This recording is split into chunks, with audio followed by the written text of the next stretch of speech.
महाकारुणिक तथागत भगवान गौतम बुद्ध, परमपूज्य बोधिसत्व डॉक्टर बाबासाहेब आंबेडकर यांच्या विचारांना अभिवादन करून आज आपण बौद्ध धम्म स्वीकारून जवळजवळ 67 वर्ष झाली.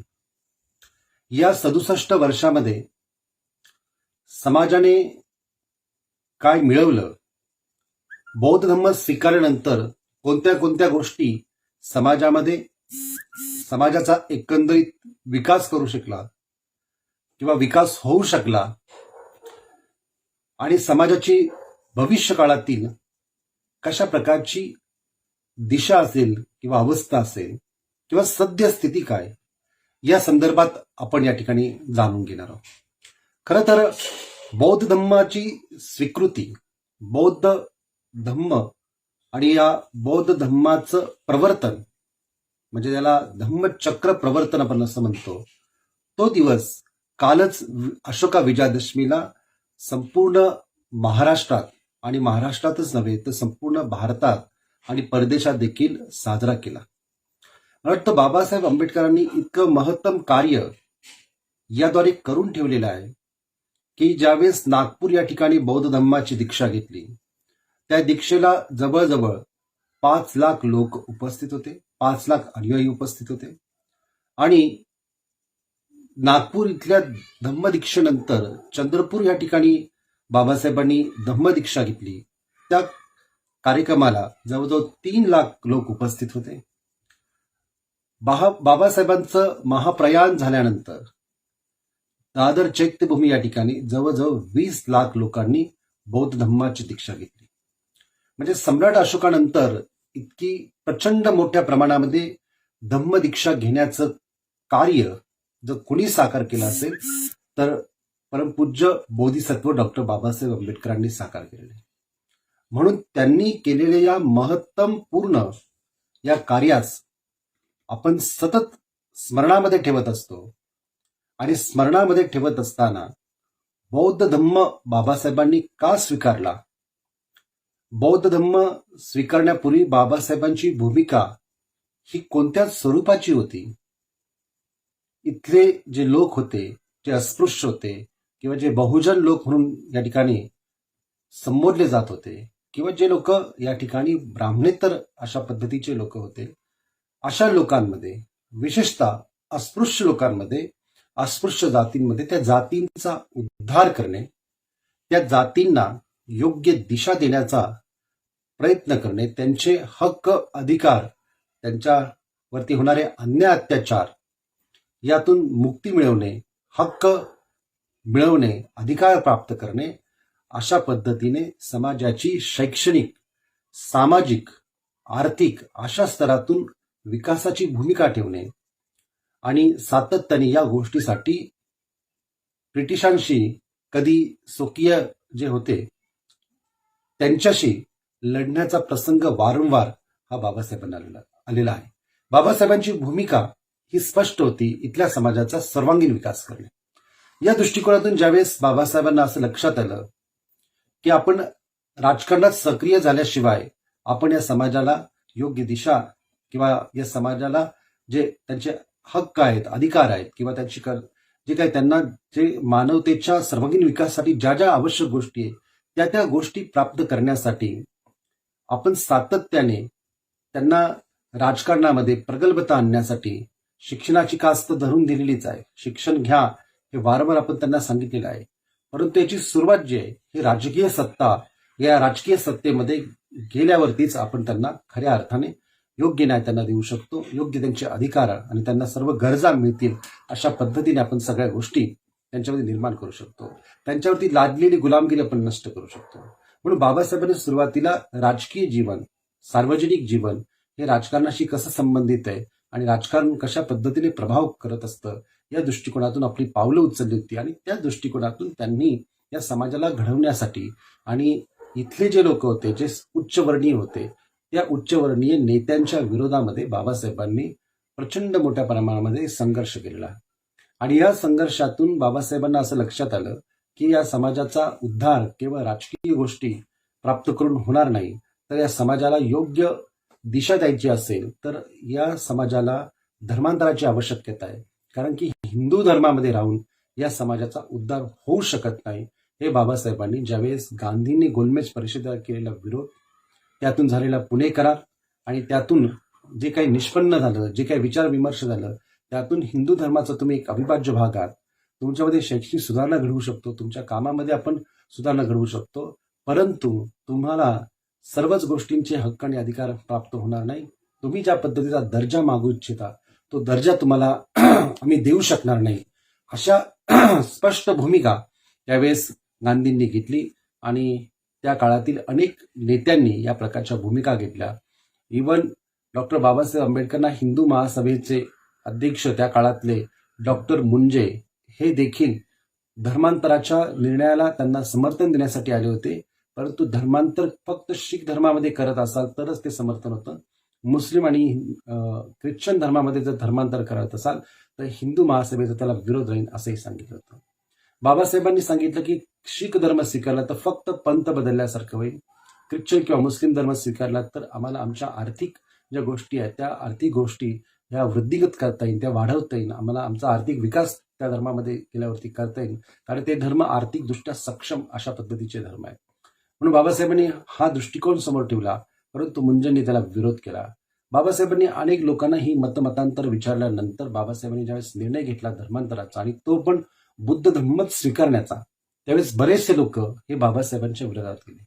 बरेचसे लोक बाबासाहेबांचा हा जो निर्णय जो आहे जो अस्पृश्य समाजाला एका अशा ठिकाणी घेऊन जात आहे जे की अस्पृश्य लोकांना हे माहीत नाही की डॉक्टर आंबेडकर त्यांना कुठे घेऊन जात आहे, अशा प्रकारची टिप्पणी किंवा अशा प्रकारच्या टीका बाबासाहेबांवरती त्या काळामध्ये अनेक नेत्यांनी केल्या. आणि यातून बाबासाहेबांना हे स्पष्ट करायचं होतं की बौद्ध धर्म हा खऱ्या अर्थाने स्वातंत्र्य, समता, बंधुता, न्याय आणि त्याच्यातील जी सामाजिक बाजू आहे या सामाजिक बाजूला अधिक आणि अधिक विकासाच्या दृष्टिकोनातून महत्व देतो.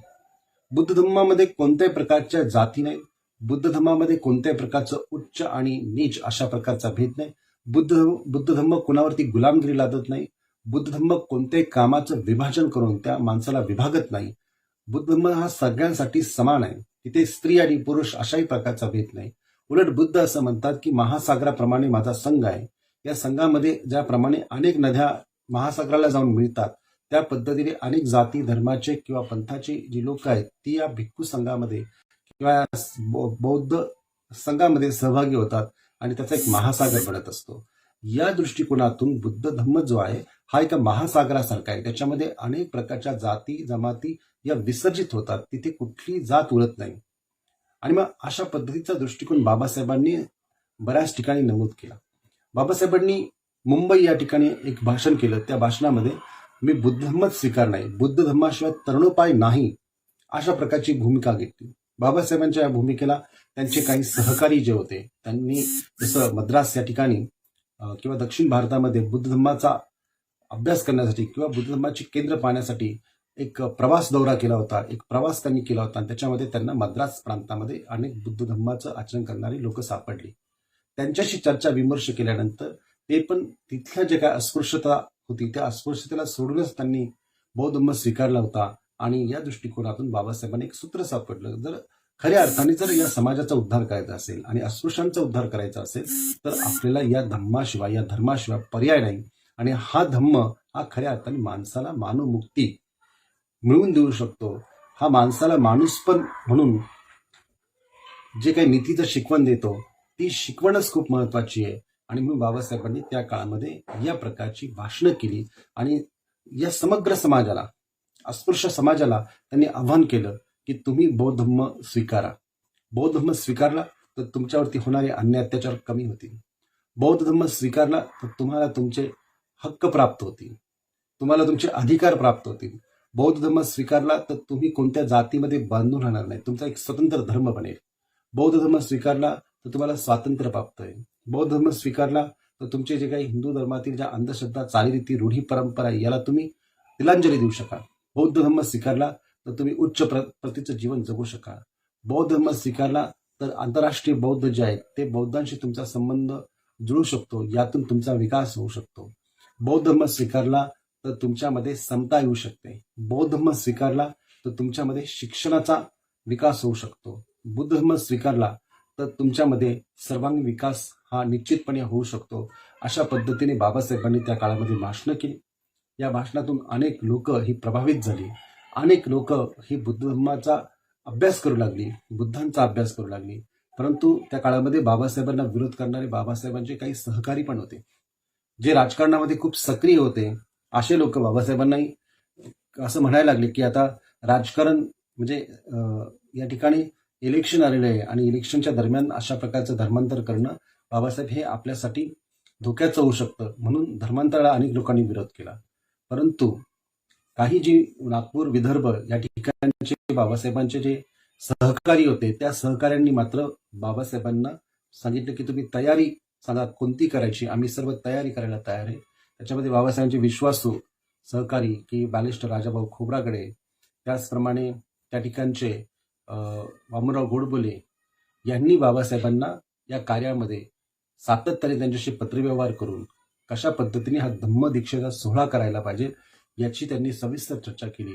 बाबासाहेबांनी 1954 साली ज्या ज्या लोकांनी बुद्ध धर्माचा स्वीकार केला त्या लोकांचं अभिनंदन आपल्या प्रबुद्ध भारत या पत्रिकेतून केलं. कारण की बाबासाहेबांवरती अनेक प्रकारच्या टीका त्या काळामध्ये होत होत्या की बाबासाहेबांचे जे पत्रक आहेत म्हणजे जनता किंवा समता हे जे काही वर्तमानपत्र बाबासाहेबांची होती ती एका ठराविक जातीची आहेत असं वाटायचं. म्हणून बाबासाहेबांनी आपल्या ह्या सगळं या वर्तमानपत्रांचं नाव बदललं आणि प्रबुद्ध भारत अशा पद्धतीने ठेवलं. नव्या भारताची रचना कशी करायची या दृष्टिकोनातूनच बाबासाहेब एक प्रकारचा संदेश देत होते. आणि हा संदेश देत असताना बुद्ध धम्म जो आहे हा बुद्ध धम्म कशा पद्धतीने आपण जोपासला पाहिजे, का वाढवला पाहिजे. कारण की बुद्ध हे सगळ्यात प्राचीन काळामध्ये म्हणजे 2563व्या वर्षी त्यांचा जन्म, इसवी सन पूर्व त्यांचा जन्म आहे. परंतु बुद्धांनी ज्या प्रकारची क्रांती केली अशा प्रकारची क्रांती ही कोणी केली नाही. बुद्धांनी सर्वप्रथम वर्ण व्यवस्थेला विरोध केला. बुद्धांनी सर्वप्रथम जाती व्यवस्थेला विरोध केला. बुद्धांनी आपल्या भिक्षू संघामध्ये भिक्खुनींना, स्त्रियांना देखील तितकंच महत्वाचं स्थान दिलं. बुद्धांनी कोणत्याही प्रकारचा स्त्री आणि पुरुष असा भेद केला नाही. बुद्धांनी आपला संघ हा सर्वांसाठी खुला केला. बुद्धांनी वैदिक प्रामाण्यवाद हे झुगारून दिलं.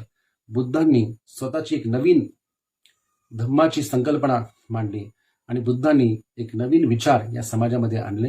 अशा पद्धतीने बाबासाहेबांनी भगवान बुद्धांचं विश्लेषण केलं. भगवान बुद्ध शिलाची शिकवण देत होते. भगवान बुद्ध आर्य अष्टांगिक मार्गाची शिकवण देत होते. भगवान बुद्ध 10 पारमितेचं पालन करायची शिकवण देत होते. या पद्धतीने एक वैचारिक पृष्ठभूमी ज्यावेळेस तयार झाली, त्याचं राजकीय महत्व काय हे बाबासाहेबांनी ज्यावेळेस स्पष्ट केलं. कारण की ज्या ज्या देशांनी या बुद्ध धर्म स्वीकारला त्या देशातील लोकांची सर्वांगीण प्रगती झाली. त्याच्यामध्ये जर आपण पाहिलं तर सगळ्यात मोठा प्रगतिमान देश म्हणून जपानचा उल्लेख होतो, ज्याने सायन्स आणि टेक्नॉलॉजीमध्ये प्रचंड मोठं योगदान केलेलं आहे. त्याचप्रमाणे चायना या देशाने देखील बौद्ध धर्म स्वीकारला, परंतु तिथे साम्यवादी गव्हर्नमेंट आहे. परंतु साम्यवादी जरी गव्हर्नमेंट असलं तरी बुद्ध धर्माचं अनुकरण तुम्ही करू शकता, बुद्ध धर्म तुम्ही पाळू शकता, बुद्ध धर्माचं आचरण करू शकता. आणि एक विकासाची प्रक्रिया साम्यवादी गव्हर्नमेंट येण्याच्या अगोदर चायनामध्ये बुद्ध धर्म प्रचंड मोठ्या प्रमाणामध्ये वाढला. आणि तिथे जो स्थानिक धर्म होता, जो कन्फ्युशियस विचाराने प्रभावित होता, ताओ विचाराने प्रभावित होता किंवा शिंतो विचाराने प्रभावित होता, अशा धर्म हा हळूहळू कमी झाला आणि बुद्ध धर्माचं एक प्रकारचं तिथलं जे योगदान आहे हे प्रचंड वाढलं. चायना एक प्रमुख राष्ट्र आहे ज्याने खूप मोठं डेव्हलपमेंट केलं. जपान एक प्रमुख राष्ट्र आहे, त्याने खूप मोठं डेव्हलपमेंट केलं. थायलंड यांनी पर्यटन क्षेत्रामध्ये खूप मोठं डेव्हलपमेंट केलं. सांगण्याचं तात्पर्य एकच की जगामध्ये जिथे जिथे बुद्ध धर्म गेला त्या देशांचा खूप विकास झाला. आणि हा विकास फक्त आणि फक्त त्यांनी बुद्ध धर्म स्वीकारला म्हणून नाही, तर त्यांचा सर्वांगीण विकास करण्यामध्ये, त्यांचा सामाजिक विकास करण्यामध्ये त्या ठिकाणी धम्म कसा कारणीभूत ठरला, त्यांच्या अनेक सामाजिक गोष्टींचं निराकरण धम्मामुळे होऊ शकलं.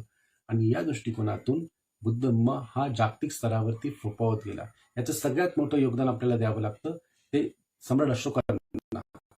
सम्राट अशोकांनी या देशात बुद्ध धर्म आपला मुलगा, आपली मुलगी संगमित्रा यांना दीक्षा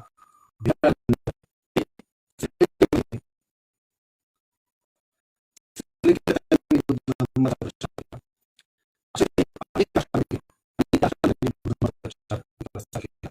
अगदी तुर्कस्तान आणि युरोप खंडामध्ये सम्राट अशोकाने आपले जे उचलले आहे. म्हणून या ठिकाणी मला बुद्ध धर्माने कोणतं योगदान केलं, हे योगदान बाबासाहेबांनी आपल्या जनतेसमोर स्पष्टपणे मांडायला सुरुवात केली. त्यांनी देवरोड या ठिकाणी 1954 साली भगवान बुद्धांची मूर्ती बसवली आणि लोकांना त्यांनी सांगितलं की एक मी नवीन देव घेऊन येत आहे. हा नवीन देव हा इथलाच आहे, फक्त तो पुरातन झाल्यामुळे तुम्हाला नवीन वाटू शकतो, परंतु भारताचाच एक सगळ्यात महत्वाचा भगवान बुद्ध, एक संपूर्ण विश्वाला शांतीचा करुणेचा संदेश देणारे, त्यांना मी घेऊन येत आहे आणि त्यांची प्रतिष्ठापना आपण करत आहे. या देशामध्ये कुठं कुठं बुद्ध धम्म होता हे बाबासाहेबांनी स्पष्ट केलं. हा समग्र महाराष्ट्र बुद्ध धम्मी होता. या महाराष्ट्रामध्ये जवळजवळ 700 लेण्या आहेत.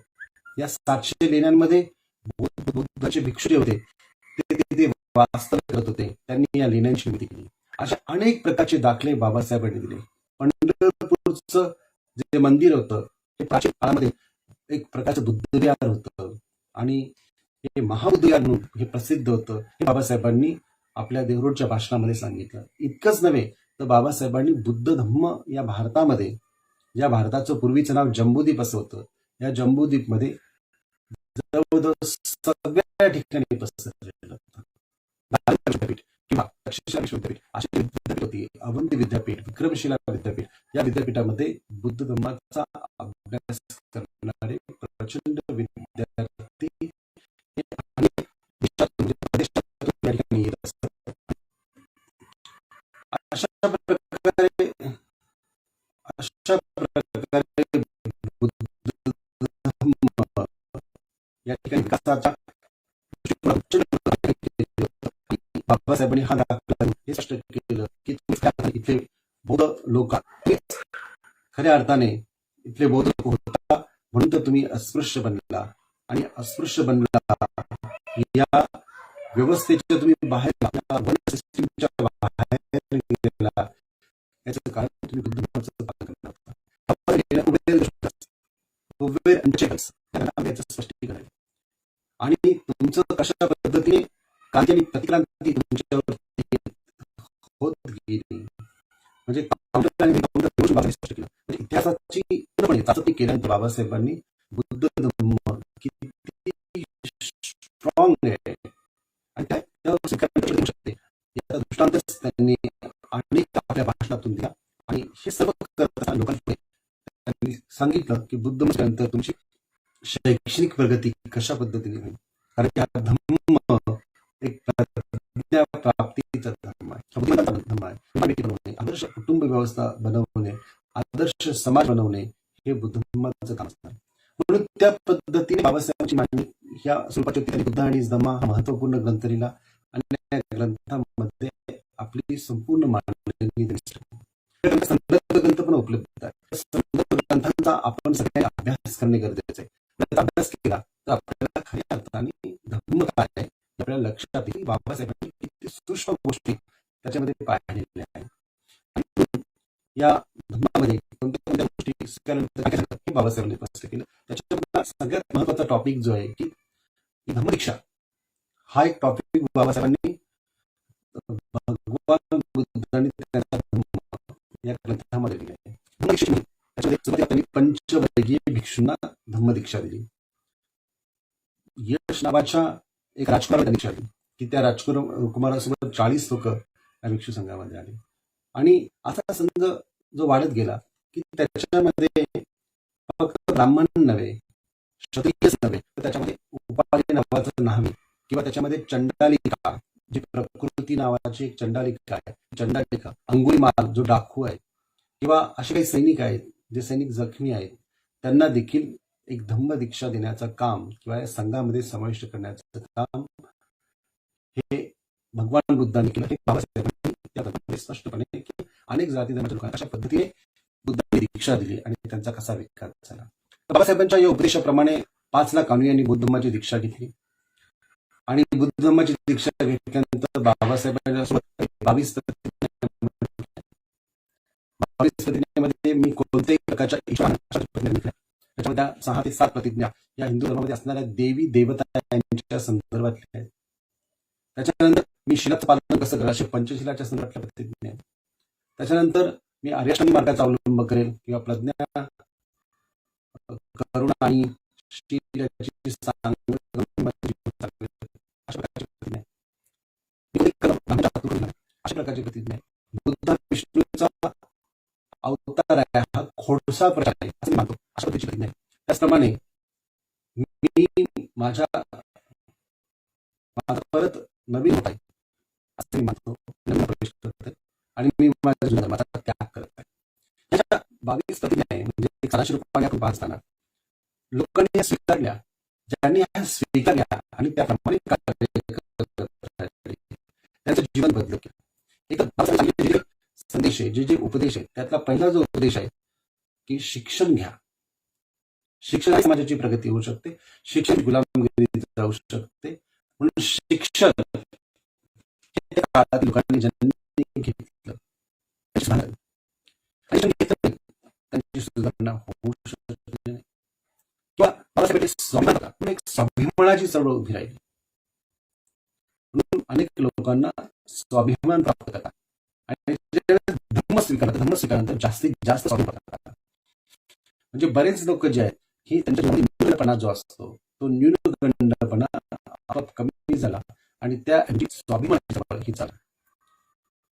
कारण की शिक्षण, स्वाभिमान आणि व्यक्तिगत विचार करण्याची धारणा जी आहे आपल्याला नोकऱ्या नियोजन होतं, त्यामुळे नोकऱ्या मिळावं लागल्या आणि ह्या नोकऱ्या त्यांना रेल्वेमध्ये, मिलिटरीमध्ये, सरकारी ठिकाणी त्यांना नोकरीवरती रुजू करण्यात आलं, त्यांना घेण्यात आलं. त्यांच्यासाठी आरक्षण आणि या दृष्टिकोनातून त्यांनी या लोकांना आपल्या जे काही आपल्या सर्वांगीण प्रगतीसाठी आवश्यक गोष्टी ज्या आहेत त्या आवश्यक गोष्टी त्यांना मिळत नाही. आणि आता परिस्थिती खूप भयानक होती. आणि आता पूर्वी फक्त पाण्यासाठी लोक बाहेर पडायचे, पाणी, अन्न हे मिळवण्यासाठी बाहेर पडायचे, आणि तरी इतरांकडून मागून घ्यायचे, परंतु पाण्यासाठी खूप लोक वनवन भटकायची आणि ते पण 12च्या दरम्यान भटकायचे. कोणी कोणाच्या विहिरीमध्ये पिऊ शकत नव्हतं, कोणी काही पाणी पिऊ शकत नव्हतं. अशा परिस्थितीमध्ये बाबासाहेबांचा एक महापुरुष जन्माला आला, ज्याने संपूर्ण हे बदलून टाकलं आणि खऱ्या अर्थाने या समाजाला एक उद्धार, या समाजाचा ते करू शकले ते केवळ ज्या लोकांनी बाबासाहेबांचं ऐकलं त्याप्रमाणे कृती करत गेले, यावेळी ते करू शकले. खूप संघर्ष, खूप झगडा गेला आणि त्यातून ही धम्मदीक्षा की बाबासाहेबांना हे पटलं की या समाजाचा उद्धार केवळ बुद्ध धम्म स्वीकार केल्याने होऊ शकतो आणि जागतिक बौद्ध लोकांशी जोडण्याचा प्रयत्न, एक नवी दिशा देण्याचा त्यांनी प्रयत्न केला. त्यांनी बऱ्याच प्रकारचे बदल हे बुद्ध धर्मामध्ये आणले. जसं इथे चॅरिटी स्वरूपाचं काम वाढलं पाहिजे, शिक्षण संस्था बनवल्या पाहिजे किंवा हॉस्पिटल, दवाखाने बनवले पाहिजे, सेवाभावी संस्था तयार केल्या पाहिजे, लोकांना मदत करणारी केंद्र तयार केली पाहिजे. अशा पद्धतीची बाबासाहेबांनी नवीन विचारधारा ही या बुद्ध धर्मामध्ये काम करण्यासाठी, काम वाढवण्यासाठी त्यांनी मांडली आणि त्या लोकांची सामाजिक आर्थिक परिस्थितीसाठी देखील मांडली. ज्यांनी स्वीकारला, ज्यांनी त्याचं पालन केलं, ज्यांनी त्याचं आचरण केलं आणि ते आचरण करत असताना, ते पालन करत असताना एक नवीन सांस्कृतिक वातावरण तयार झालं, एक नवीन संस्कृती तयार झाली. ती संस्कृती खऱ्या अर्थाने आज आपल्याला पाहायला मिळतं की समाजाचा इतका विकास होऊ शकला, समाजाचा सामाजिक विकास होऊ शकला, समाजाचा आर्थिक विकास होऊ शकला, समाजाचा धार्मिक विकास होऊ शकला, समाजाचा शैक्षणिक वैचारिक स्तरता जी आहे ती वाढू शकली, समाजाचा जो राहणीमानाच्या संदर्भातला म्हणजे पूर्वीच्या काळातील जीवन होतं, महार समाजाचं जीवन जे होतं त्या जीवनामध्ये ते कसे राहायचे त्याच्या संदर्भात भाषणामध्ये आपल्याला पाहायला मिळतं. असं म्हणतात की प्रत्येक माणसाने म्हणजे प्रत्येक आपल्या समाजातील प्रत्येक व्यक्तीने, अस्पृश्य जे लोक होते त्यांनी रोज अंघोळ केली पाहिजे, रोज स्वच्छ कपडे त्यांनी घातली पाहिजे आणि घुंगराची काठी फिरली पाहिजे, ती तुमची आयडेंटिटी आहे. त्यांनी हाता पायात गोरे जे काळे दोरे जे बांधले जायचे, जी अस्पृश्याची खूण होती ती काढून टाकली पाहिजे. आणि लोकांनी हे बाबासाहेबांचं अनुकरण केलं. कोणत्याही प्रकारचे काळे दोरे गंडे हे सगळे त्या काळामध्ये लोकांनी काढून टाकले. केवळ बाबासाहेब बोलल्यानंतर अनेक बाबासाहेब मानणारे लोक देखील काही जे हिंदू धर्माचे स्वामी होते यांनी देखील आपल्या घरातील किंवा आपल्या आश्रमातील कर्मकांड सोडून दिली होती. इतका मोठा प्रभाव बाबासाहेबांचा होता. आणि बुद्ध धर्म स्वीकारत असताना गांधी महाराजांसाठी की जो तुम्ही मार्ग पत्कराल तो मार्ग या देशाच्या भवितव्याच्या दृष्टिकोनातून महत्वपूर्ण असेल आणि बुद्धांचा मार्ग तर अत्यंत महत्वपूर्ण आहे. या दृष्टिकोनातून गाडगे महाराजांनी देखील त्यांना त्याच प्रकारचा संदेश दिला. त्याच पद्धतीने त्यांना अनेक लोक अशी भेटली की बुद्ध धर्माने कशा पद्धतीने या देशात असेल. त्याच्यामध्ये सगळ्यात महत्वपूर्ण व्यक्ती जर त्यांना कोण भेट असेल तर जो आहे काम केलेले जे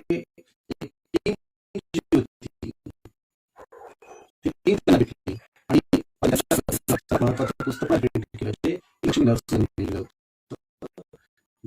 नाव होतं इसेन्स ऑफ बुद्धिझम.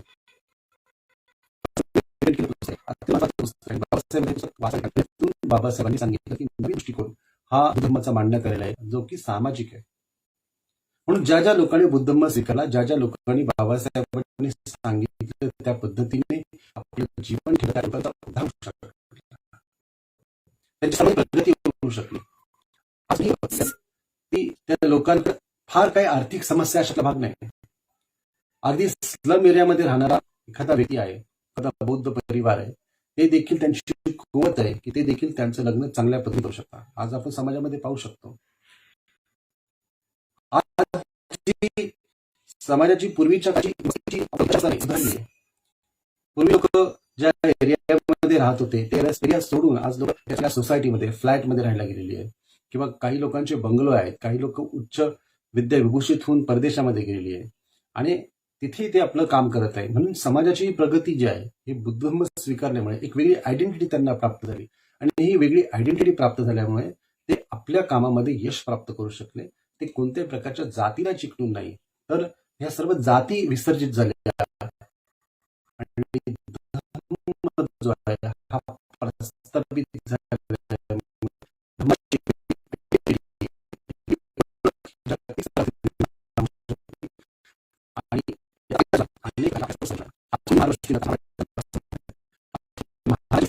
आज बौद्ध म्हटलं जातं, अशा पद्धतीने म्हटलं जातं. चांगली नावं ही पूर्वीची नावं लोक धारण करू लागली. सिद्धार्थ किंवा चांगली चांगली लागली. आपल्या घरातला राजगृह असं ठेवलं जो त्यांनी बंगला बांधला. तर त्यावेळेस बाबासाहेबांनी बुद्ध धर्म स्वीकारला नव्हता, बस स्वीकारण्याच्या ते मानसिकतेमध्ये होते. बुद्ध धर्म स्वीकारण्याच्या अगोदर त्यांनी त्यांच्या घराचं राजगृह असं ठेवलं. त्यावेळेस देखील बाबासाहेबांचा आग्रह होता घालावी, परंतु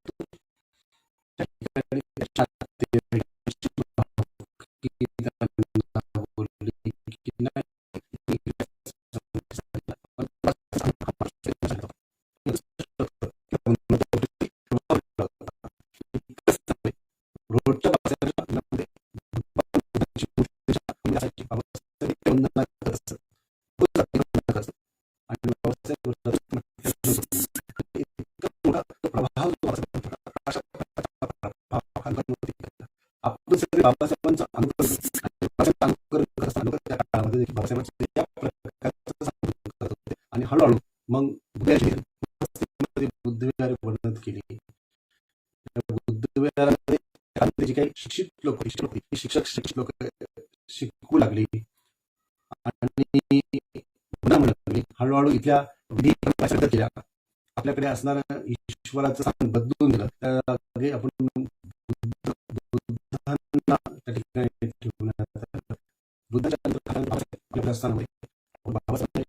बुद्धांची या ठिकाणी करत असत आणि अंधश्रद्धेवरती अनेक प्रकारे अंधश्रद्धेने या समाजाला विघातक आहे किंवा लोक कशी बुद्धिहीन बनलेली आहे अशा पद्धतीची भाषण काळामध्ये आधी करतात. म्हणून समाजाचा वैचारिक स्तर वाढला, परंतु समाजामध्ये अनेक प्रकारची लोक तयार झाली.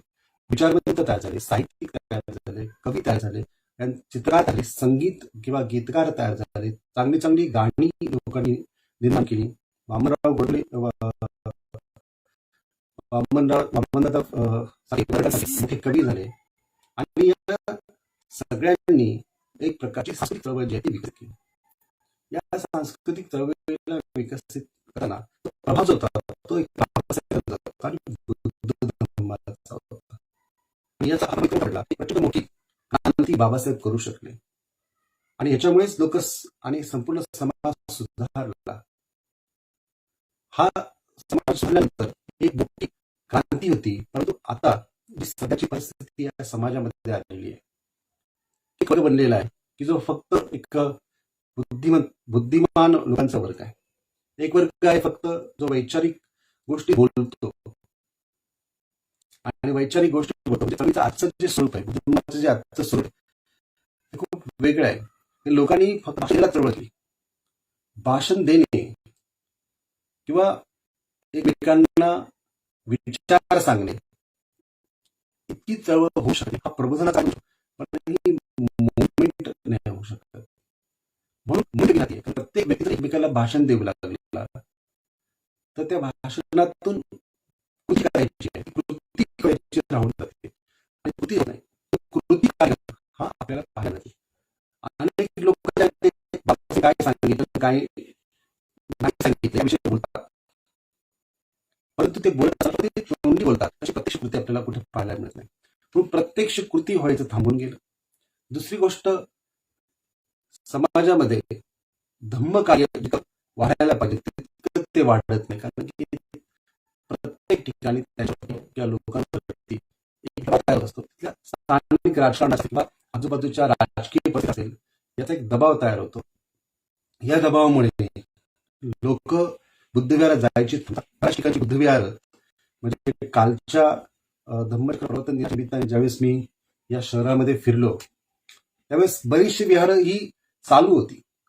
बऱ्याचशा विहारामध्ये अनेक प्रकारचे कार्यक्रम होते, पण बरीचशी विहार बंद पण होती.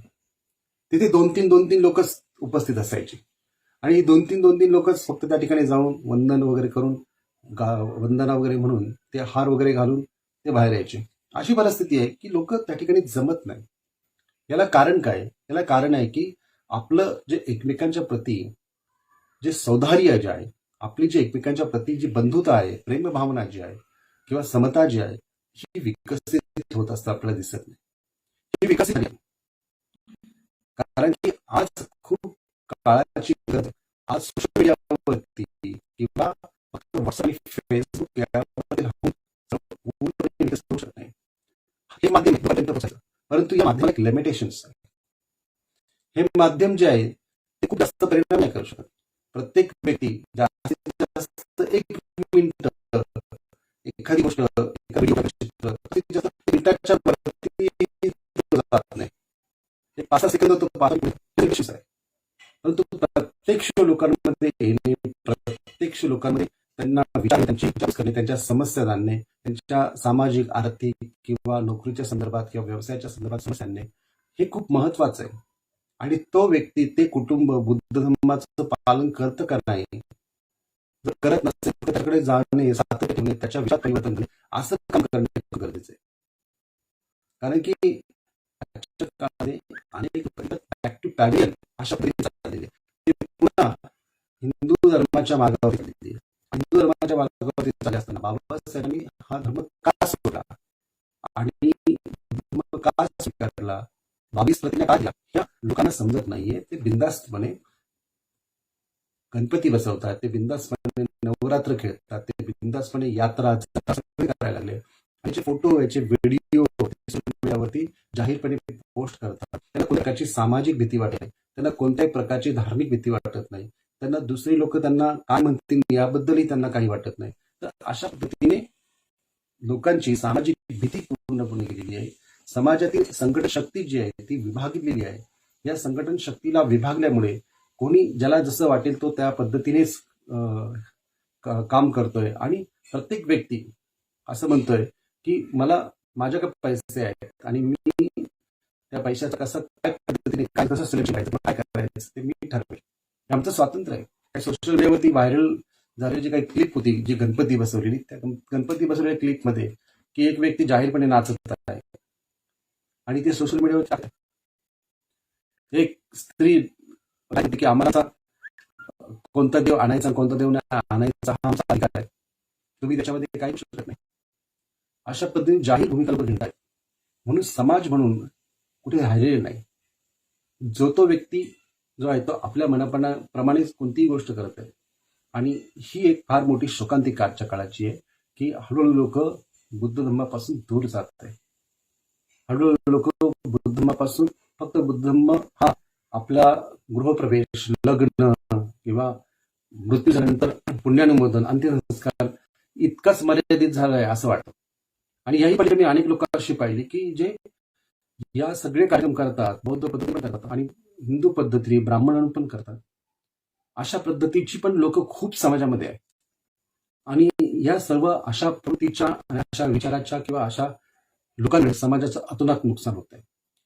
कोण बौद्ध आहे हे कळायला तयारच नाही आणि हे समजत नाही. त्याचं कारण की व्यक्ती आपली आयडेंटिटी लपवून राहतोय. आपले जे काही लोक आहेत ते तिथपर्यंत पोहोचत नाही.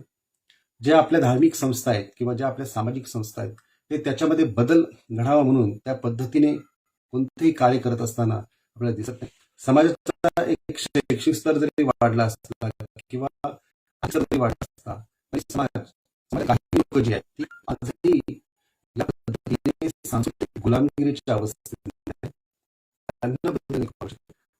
संघटन असेल खूप आवश्यक, आपल्या गुलामी दूर करणे खूप आवश्यक आहे, आपल्याकडे दोष दूर करणे आवश्यक आहे.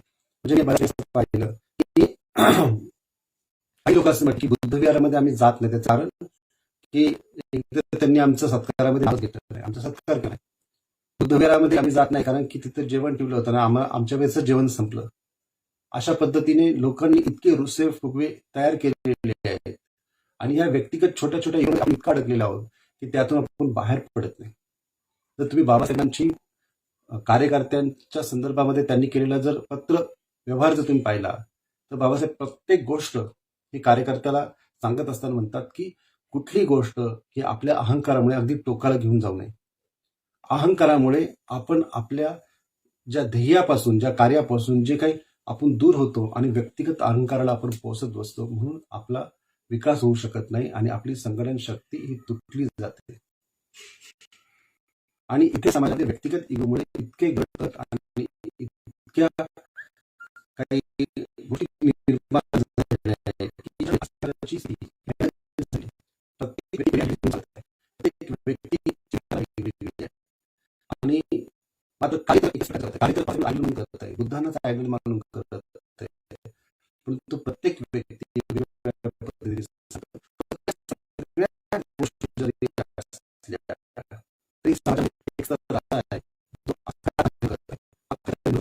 बुद्ध बाबासाहेब महापुरुषांच्या करत आहे. ही खूप सकारात्मक बाजू जी आहे ही लक्षात घ्या.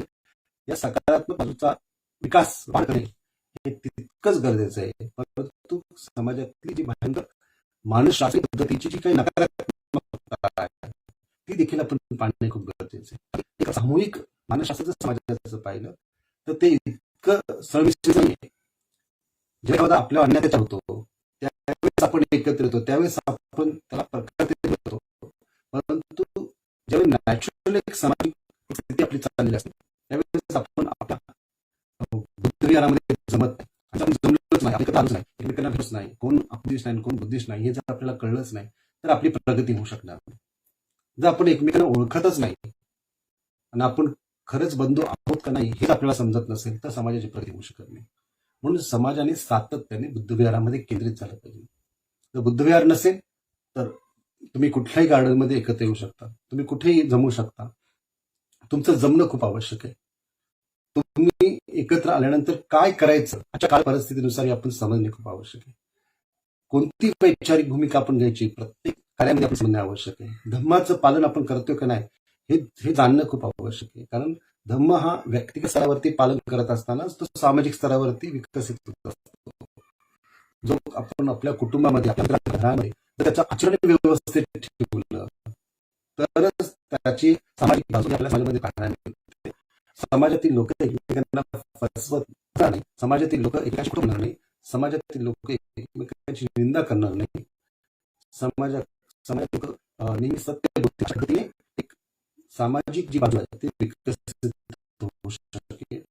कारण की समस्या व्यक्ती सत्य बोलेल, परंतु जर व्यक्ती जर फसवून एकमेकांशी बोलत असेल तर मात्र सामाजिक स्थिती खूप भयानक अशा स्वरूपाची बनू शकते. आणि ही स्थिती जितकी भयानक बनेल तितकं आपल्या समाजाचं जे एकोपा जो आहे किंवा संघटन जे आहे ते कमी कमी होत जाईल. म्हणून अनेक लोक या पद्धतीने आपल्या भूमिका त्यांनी बदलल्या पाहिजे, एकमेकांमध्ये मिसळले पाहिजे, एकमेकांशी चर्चा केली पाहिजे, ज्या ज्या गोष्टी आपल्याला माहित नाही त्या त्या गोष्टी माहिती करून घेतल्या पाहिजे.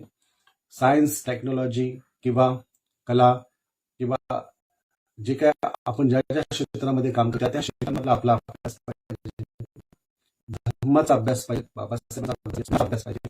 या सगळ्या बाबी मनुष्याचं जीवन जे आहे हे अतिशय सुखमय करण्यासाठी व्यवस्थित असलं पाहिजे, आणखी प्रगती होऊ शकते. आणखी जे गरीब लोक आहेत ते व्यवस्थित मध्यमवर्गीय आणि मध्यमवर्गीय लोक श्रीमंत अशा पद्धतीने होऊ शकतात. कारण बाबासाहेब असं म्हणतात की दारिद्र्य सुख लाभतं असं नाही, दारिद्र्य नाशाने माणसाकडे संपत्ती येते परंतु सुख नाही येत. सुख कशाने येतं? उच्च संस्कृतीने येतं. संस्कृती आपण करू शकतो बुद्ध संस्कृती. आपण सगळे बुद्ध धर्माच्या मार्गावरती बुद्ध बोलण्याच्या प्रक्रियेवरती आपण विकसित होतो आणि या दृष्टिकोनातून बुद्ध धर्माचे खूप आवश्यक आहे. बुद्ध धर्माचं भवितव्य स्पष्ट करत असताना बाबासाहेबांनी सांगितलं की जोपर्यंत समाजामध्ये सामाजिक सेवा देणाऱ्या संस्थांची निर्मिती होत नाही, समाजामध्ये दवाखाने, हॉस्पिटल या स्वास्थ्यपूर्ण संस्था आपण निर्माण करू शकत नाही, जोपर्यंत या ठिकाणी आपण शैक्षणिक संस्था तयार करू शकत नाही, तोपर्यंत समाजाचा विकास हा पूर्णपणे होऊ शकत नाही. या बेसिक बाजू आहेत आणि या बेसिक बाजू या समाजातील सर्वांगीण प्रगतीवरती अवलंबून आहे. आणि ही प्रगती जर आर्थिक स्वरूपात होत असेल तर ह्या प्रगतीला योग्य दिशा देण्यासाठी या गोष्टींची स्वरूप आपण करणे खूप आवश्यक आहे. जी महत्त्वाची बाबासाहेबांनी सांगितलं भिक्षूंच्या मध्ये चेंज करणे खूप आवश्यक आहे. कारण की सध्याचा समाज जो आहे त्या समाजामध्ये खऱ्या अर्थाने काही लोक ध्यान करतात, विपश्यना करतात किंवा अनेक प्रकारच्या अनेक गोष्टी करतात, परंतु भिक्षूंचं एम फक्त तितकंच असतं कामा नये. ध्यान, विपश्यना, परित्राण पाठ इतकंच बाबासाहेब सांगत नाही. बाबासाहेब सांगतात की भिक्षू हा सर्वांगीण असला पाहिजे, तो समाजाला नेहमी मार्गदर्शक ठरला पाहिजे, तो अभ्यासू असला पाहिजे, तो कंटाळून शिवर घेतलेला असता कामा नये, तो समाजाला योग्य दिशा देण्यासाठी सातत्याने कार्यरत असला पाहिजे. त्यांनी नव्या विचाराची, नव्या विज्ञानाची ओळख करून घेऊन त्याचाही त्यांनी अभ्यास केला पाहिजे आणि सर्वकष अशा पद्धतीने समाजातील लोकांना किंवा उपासक उपासिकांना त्यांनी त्या प्रकारचं मार्गदर्शन केलं पाहिजे. म्हणून बाबासाहेबांनी चौथं जे काही महत्वपूर्ण उद्दिष्ट सांगितलं की change the aims and ambitions of भिक्षू संघ, इव्हन द ऑब्जेक्ट्स ऑफ भिक्षू संघ. तर ही पण खूप महत्वाची बाब ही आपण लक्षात घेतली पाहिजे. बेसिकली मॉन्क, भिक्षू हा क्वालिफाईडच असला पाहिजे. जर तो क्वालिफाईड नसेल आणि तो इलिटरेट असेल, निरीक्षर असेल तर मात्र तो समाजाच्या मार्गदर्शनावरती, सामाजिक भूमिकेवरती तो कोणतीही भूमिका मांडू शकत नाही. पूजा अर्चा हे सर्वसामान्यांसाठी जसं असतं त्याच्यातच समाज अडकून जातो आणि समाजाची प्रगती खुंटते. म्हणून सामाजिक प्रगती करायची असेल तर समाजाला संस्कृतीसोबत विज्ञानाची देखील तितकीच कास धरली पाहिजे आणि या पद्धतीने पुढे गेले पाहिजे. मॉनेस्ट्रीज पाहिजे किंवा वाचनालय पाहिजे, विविध उपक्रम बुद्धविहाराच्या माध्यमातून आपण राबवणे आवश्यक आहे. परंतु ते जर आपण राबवले नाही तर मात्र आपल्यामध्ये एक प्रकारची एक प्रकारे नवीन कार्य करण्यामध्ये कोणती स्फूर्ती येऊ शकत नाही, ना की आपण स्वप्न पाहू शकत नाही. भारताने जोपर्यंत त्यांची क्षमता होती तोपर्यंत बुद्ध धर्माचं काम करून ठेवलं, परंतु त्याची पुढची काही जबाबदारी आहे ही प्रत्येक आपण सर्वांची आहे. जबाबदारी आपण पेलणे खूप आवश्यक आहे. ही जबाबदारी समजणे आवश्यक आहे आणि समजून कार्य प्रावर्त होणे आवश्यक आहे. किंवा समजणे, दुसऱ्याला सांगणे, प्रवचन, व्याख्यान, भाषण हे सगळे परंतु प्रत्यक्ष कृती ही दूर राहते. प्रत्यक्ष कृती त्याच्यातले अडथळे, त्याच्यातले आणि त्याच्यातलं विकास हे सगळं आपल्याला समजतं आणि त्या पद्धतीने समाजाचा विकास करण्यासाठी, धर्माचा विकास करण्यासाठी कारणीभूत ठरत असतो. आंतरराष्ट्रीय बौद्ध लोकांशी संपर्क साधला विकसित केला पाहिजे. या सगळ्या गोष्टी खूप आवश्यक आहे. परंतु आजची तरुण पिढी आहे ही सोशल मीडियाच्या माध्यमातून काम करताना ती कुठेतरी तुम्हाला तिथपर्यंतच मर्यादित दिसते आणि ही मर्यादा तोडणे खूप गरजेचे आहे. प्रत्यक्ष लोकांना भेटणे, प्रत्यक्ष चर्चा करणे, प्रत्यक्ष लोकांमध्ये जाऊन उतरणे हे खूप गरजेचं आहे आणि जोपर्यंत हे आपण करत नाही तोपर्यंत धम्म हा वाढत नाही. धम्म हायलाईट स्टेजला येऊ शकतो. आपण पुन्हा आहे त्या अवस्थेमध्ये पोहोचू शकतो आणि हे पोहोचण्यासाठीच आजूबाजूचं वातावरण त्या पद्धतीने तयार होते, त्या पद्धतीने आपण बोलत आहोत. आपण म्हणजे एक प्रकारे काय आहोत तर विक्टीम आहोत आजूबाजूच्या वातावरणाचे. आपण एक परिणाम आहोत आणि त्या परिणामाप्रमाणेच आपण बोलत असतो.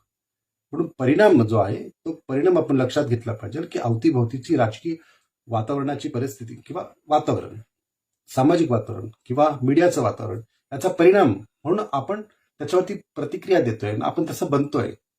परंतु आपण तसं बनू नये. आपण स्वयं विचार करावा. आपल्याला स्वतंत्र बुद्धी आहे. बाबासाहेबांचा एक खूप सुंदर सुविचार आहे की स्वतंत्र बुद्धीचे आणि विचाराचे आपण मालक बना. तेव्हा खऱ्या अर्थाने या देशामधली जनता जी आहे ती महान बनू शकेल. परंतु तशा पद्धतीने आपण कधी बनत नाही. आपण मासला जास्त प्रभावित होतो आणि मासला प्रभावित होणारी जी लोक असतात ती स्वतः विचार करत नाही. ज्याप्रमाणे मेंढरांचा कळप चालतो, त्या कळपाच्या पाठीमागे जशी अनेक मेंढ्या चालतात तशा पद्धतीची स्थिती ही बनत जाते. परंतु प्रत्येक व्यक्ती हा युनिक आहे.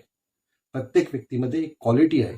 तो बुद्धिमान बनू शकतो, तो प्रज्ञावंत बनू शकतो, तो ज्ञानी बनू शकतो आणि ही क्वालिटी त्यांनी विकसित करणे खूप आवश्यक आहे.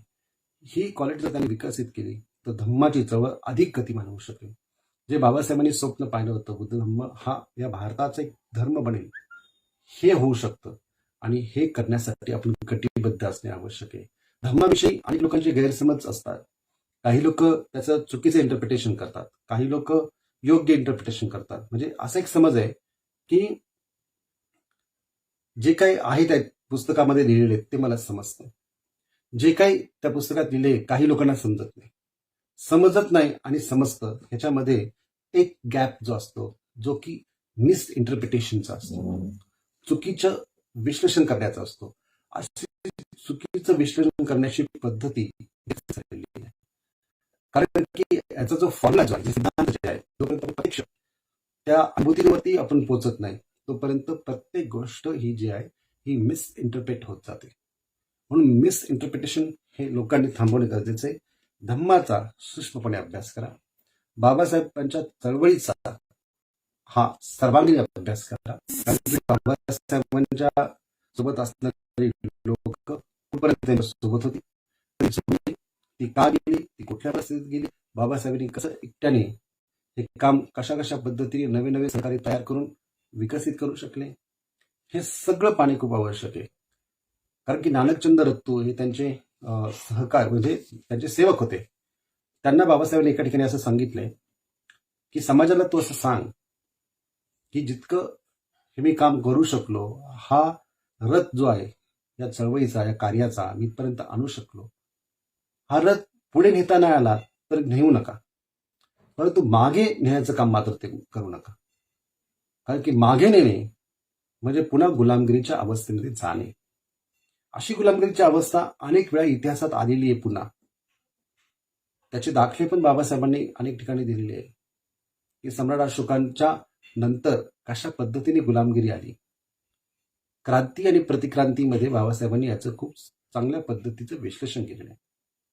गुलामगिरी पुन्हा आपल्याला येऊ शकते. भारताचं संविधान हळूहळू त्या संविधानाचंच एक प्रकारे मिस यूज जो आहे तो होऊ शकतो. कारण की तिथे आपण नाही आहोत. जर संविधानाचा मिस होऊ शकतो, विरोध करण्याच्या पलीकडे आपण काही नाही करू शकत. कारण की आपले कोण लोकच त्या ठिकाणी जर निवडून जात नसतील तर ते काहीच करू शकत नाही. आपण केवळ त्यांना विरोध करू शकतो, इतकंच आपण थांबू शकतो. परंतु जर आपण खऱ्या अर्थाने पर्यंत पोहोचलो तर आपण संविधानाचा मिसयूज होण्यापासून संविधान वाचू शकतो. म्हणून संविधान वाचणे खूप गरजेचे आहे. आपल्याला भारताचं संविधान आणि धम्म या दोन्ही गोष्टी वाचणे गरजेचे आहे. अन्यथा गुलामगिरी पुन्हा आल्याशिवाय राहणार नाही.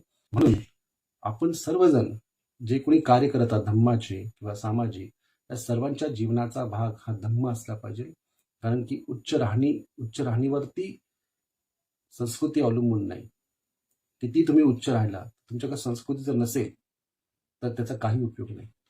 जर तुमच्याकडे संस्कृती असेल, संस्कृती कोणती? तर बुद्ध धर्माची संस्कृती, जर ही तुमच्याकडे असेल, तुमच्या जीवनाचा भाग असेल, तर तुमचं जीवन हे खऱ्या अर्थाने उच्च स्तरतेने भरून जातं. तुम्ही उच्च स्तराची अवस्था ही प्राप्त करू शकता, गाठू शकता आणि तुमच्या जीवनामध्ये कल्याण मिळवू शकता. कल्याण मिळवण्याचा हा धम्म आहे. कल्याणाची प्राप्ती ही प्रत्येकाला कशा पद्धतीने करून द्यावी याचा संदेश धम्म देतो. म्हणून बुद्ध म्हणतात की की चरत भिक्खवे चारिकम, की भिक्षूंनो तुम्ही चारिका करत राहा, चालत राहा. बहुजन हिताय बहुजन सुखाय, बहुजनांच्या हितासाठी, बहुजनांच्या सुखासाठी. लोकान हिताय, लोकांच्या हिताकरता, त्यांच्यावरती अनुकंपा करण्याकरता, त्यांना दुःखमुक्त करण्यासाठी तुम्ही चालत राहा आणि धम्माचा उपदेश करा. बहुजन हिताय बहुजन सुखाय, लोकान अनुकंपाय, हिताय सुखाय, लोक मनुष्यान कल्याण, आदि कल्याण, मज्ज कल्याण, परियोसान कल्याण. धम्माचा त्यांना उपदेश करा, जो सुरुवातीला कल्याणकारक आहे, मध्ये पण कल्याणकारक आहे आणि शेवटी देखील कल्याणप्रदच आहे. अशा धम्माचा आपण भाग झालेलो, असा धम्म आपण स्वीकारलेला आहोत. आपल्यात अनेक प्रकारच्या उणीवा आहेत. आपल्या ह्या सर्व उणीवा दूर करण्याचा आपण प्रयत्न केला पाहिजे. आपल्यामध्ये अनेक दोष आहेत, हे सर्व दोष आपण घालवण्याचा प्रयत्न केला पाहिजे. धम्म अथांग आहे, या धम्माला संपूर्णपणे आकलन करण्याचा आपण प्रयत्न केला पाहिजे. तेव्हा खऱ्या अर्थाने आपण बाबासाहेबांचे अनुयायी आणि धम्माचे अनुसरण करते बनू.